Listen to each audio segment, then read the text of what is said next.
...2025 has seen the launch of the Browning 825 shotgun. And what a launch it has been! We were invited on a game shoot at the glorious Sandricourt estate outside Paris. It was a day on English partridge followed by a day on pheasants. We've already put out the partridge film, link below. Now, to get the blood pumping in anticipation of the 2025-2026 season, this is the Pheasant Day, with gun guru Mike Yardley giving us some great advice from the peg. Keep that front arm going, keep those barrels moving, and keep your eye on the head of the bird. What is clear from our short time here is the Englishness of the place, heavily influenced by the English keepers working on this shooting estate. And, as Mike explains, a lot of what we see as a typically English day is actually a very French day. We got our sort of shooting from France. When Charles II went to France in exile, he brought back their shooting and the long flintlocks, light long-barreled flintlock guns for doing it, shooting birds on the wing. That really came from France to us. And then later, of course, Prince Albert, he brought large-scale continental battues, as they call them, from Battre. And it wasn't quite the done thing. The battue was considered a rather strange continental import. But by about 1870, it had become respectable.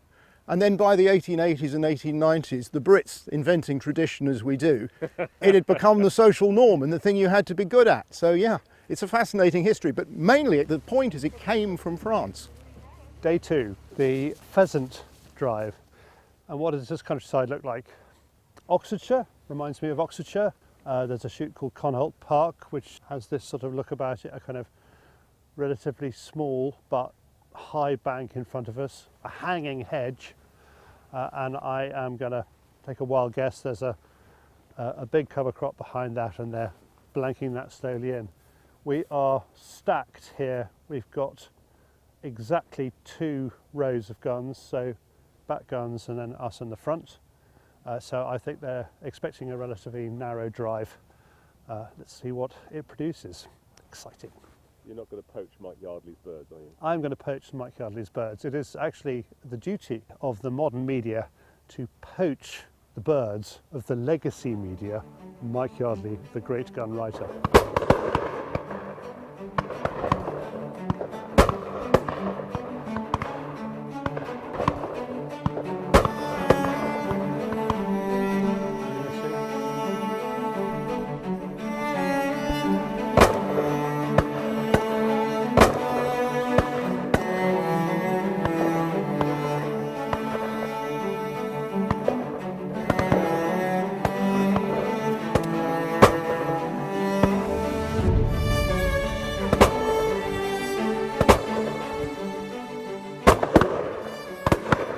I have the best intentions of poaching Mike's birds, but they're too high. I mean, they're sporting birds, they're a good height, but once they get to that height,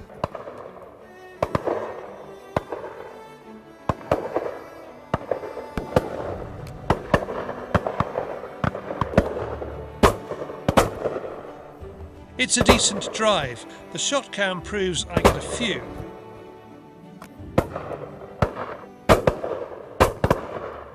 Bolt, the guy who runs the whole place, says he wants this to be an English shoot. You know, he models this on the English. And although it was a big drive, it wasn't excessive, it was very English, perhaps a little bit more kind of Parisian style, but it was exactly what we're used to in the UK. At the top of a bank overlooking the drive, refreshments are served. It's civilised, and the hot broth keeps the cold, beautiful morning at bay. The second drive is where David sticks a mic on Mike and lets him go. Here we've got a slightly difficult situation, potentially, because we're back gunning. And so, yeah, got to be careful of the safety. Look around, see where there's a safe area to close your gun, where you're not going to be pointing your gun at anyone. So for me, it's going to be there. Gun up, always a good place for a gun to be, gun up. Finger along the trigger guard, good place for a finger to be.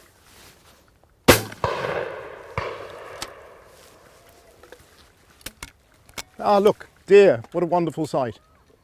Do you have a shell of choice for high pheasant? Some people like very heavy loads. I'm not a great one for heavy loads. I do like number 5 shot. Okay. And I usually shoot a 20 bore, and I'd usually shoot an ounce of 5 shot in a 20 bore and use that for just about everything. In between flushes, Mike explains the two classical styles of shooting developed by Percy Stanbury and Robert Churchill. Classic Stanbury would be like that, 1 o'clock and 3 o'clock. Yeah. And then Robert Churchill is much squarer, and you take a shot to the left on your left foot and a shot to your right on your right foot. Just moving your weight. Yeah, and then you might be, if you look at my feet, you see the way the weight's going onto the back foot? Yeah.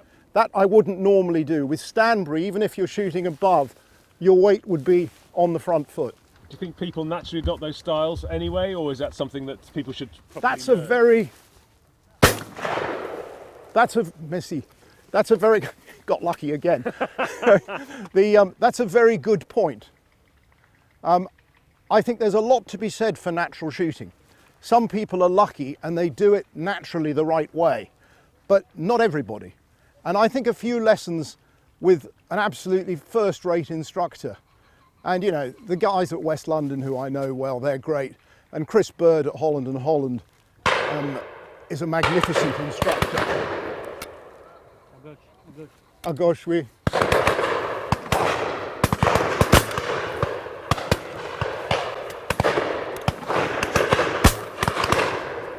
Pardon. Yeah. Voilà. Yeah.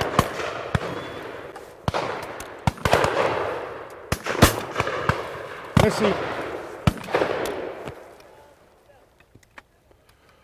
Oh. Yeah, okay. Un autre. Mike finishes by reflecting on a career that has taken him to every corner of the world. Yet he worries that opportunities for affordable hunting are disappearing. You know, it's great to do what we do, to be a shooting writer and to get invited to wonderful places like this. And my gun and my camera have got me all around the world, everywhere, you know, Africa, the States. And I feel really privileged to have done that. And also, I don't think you could actually do what I've done again now. Because the thing I find with shooting, it saddens me a bit, it's getting so expensive. Where is the way in for young people? Difficult for young people. At lunch, the birds are brought to the main house to be displayed. It's something the French do so well. There are 2 drives left. Even though I've been holding my own, this is my drive to forget.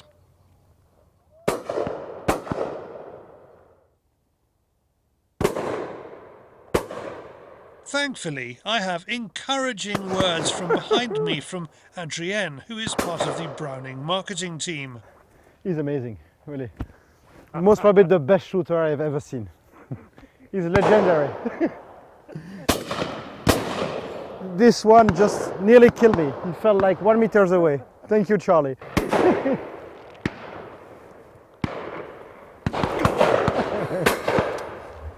It's taken years to put the B825 launch together, alongside the 100th anniversary of the first commercially produced over and under shotgun.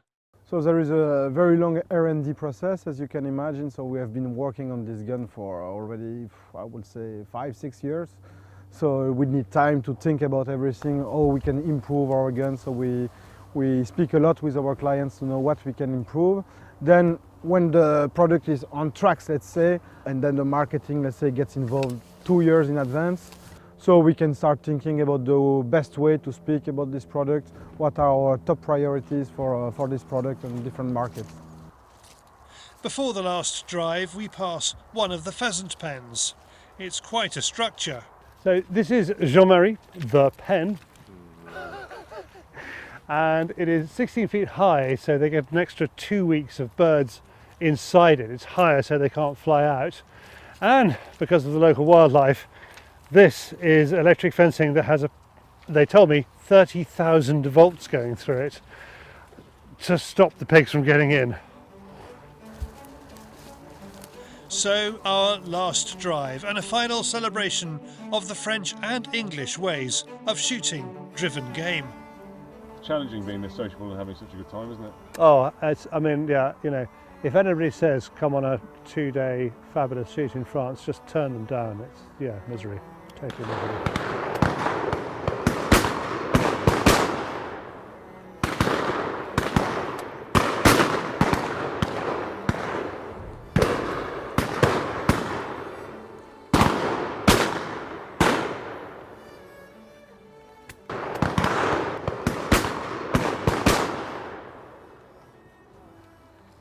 Well, I was right. I wasn't right about the way I shot, but I was right about the way they flew. They were high, high, high, high, high, all the way. And what a fabulous way to wrap this up. It's been 2 extraordinary days. We've had pheasants on the second day. We had the partridge on the first day, and yeah, you really can't beat it. For more information about the Browning 825, head to browning.eu.